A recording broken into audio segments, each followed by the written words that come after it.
When you want to declare the environmental performance of your product, today you use what we call an environmental product declaration, EPD. There is a standard for how to make EPDs in the ISO system, and there are standards for how to make an EPD for building products in both the ISO and the CEN system. Then it's possible to have more specified standards for special building products like concrete, wood, we have standards, or PCRs, product category rules that we can call them. And we are now looking at the possibility to make a standard for constructional steel and aluminium. Martin Erlandsson, we have worked together for a long time now, and you have worked for a very long time with making EPDs and checking EPDs against the product category rules. What do you think are the most important things to think of when you develop a new PCR for a group of materials? I think there is homework to do, and that is to sort out all the methodology problems that you actually have in practice when you should work with these PCRs that is already defined. And that means that you have to have a communication within the sector to define a common view how to handle this method. And I think for the steel industry, and I think you agree, Rutger, there is a number of co-product that is used by other sectors. And I think it's good to have this kind of communication within the sector and have a common understanding how to deal with this, and hopefully in a way that could be accepted by other sectors. Do you think it's possible? Well, it will demand some diplomacy from us, but I guess we have to take on that task.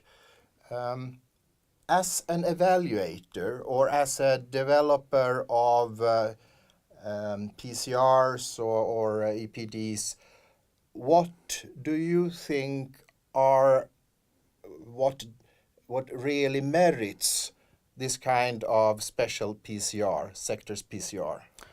I think there is this basic part of an PCR with the methodology issues that I just addressed, and then you have the more modern part or the new type of EPDs that cover a full life cycle.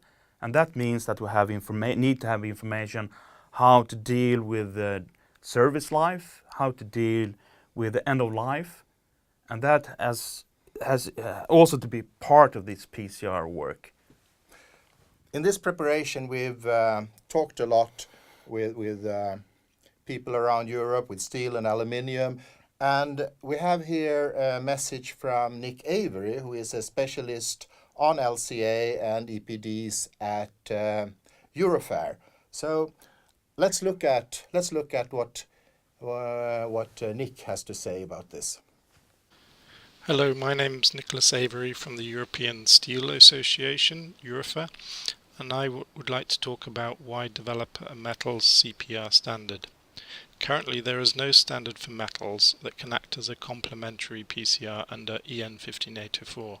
This means that the metals and construction industry leaves it open on where to report different processing steps, choice of method for allocation of co-products, transportation scenarios, as well as how to handle construction and off-site fabrication impacts. Other factors of importance are how to deal with scenarios for maintenance, repair and refurbishment during the product's lifetime, as well as processes at end of life and recycling. The development of a standard on these more detailed aspects of EPDs would further enhance their consistency and compatibility, as well as provide a credible reference on metals for EPD program operators.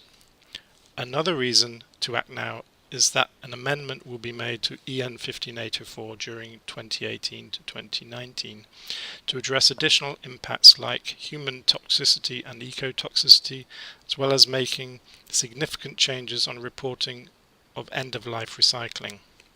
These are important issues when using metals in construction works, and a common interpretation increases the usability of the EPDs and reduces the risk of misunderstandings and eventually the costs of developing the EPDs.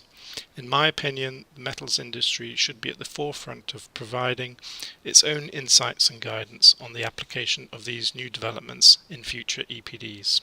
Thank you. I think it was interesting to hear Nick talk about recycling. I think just recycling is a huge matter and very important to developing this PCR, and it's important how these metals and special steel will be treated and be evaluated by others. So this aspect should be dealt with in the PCR and is a challenge that we should focus on, I think. Do you agree? I totally agree, Martin. I think that will be one of the major questions when we develop this new standard, the PCR for steel and aluminium. We think that TC135, the partners there in TC135 and the mirror committees, you have the right competence to work with this within your companies, within your organizations. Perhaps it's not the same people that work with today's standards, but you definitely have people working with environmental issues, and it would be easy to put in new members in a special working group to develop this standard. So that is actually the basic idea behind the new work item proposal that is now out for formal vote. And I really hope that you would like to partner in this very important project for steel and aluminium. And you are so welcome, if you have any questions, to contact CIS in Stockholm, and you will have the address here. And contact us if you have questions and if you want to have any more information on this and how we should proceed. So thank you very much for listening and welcome into the project.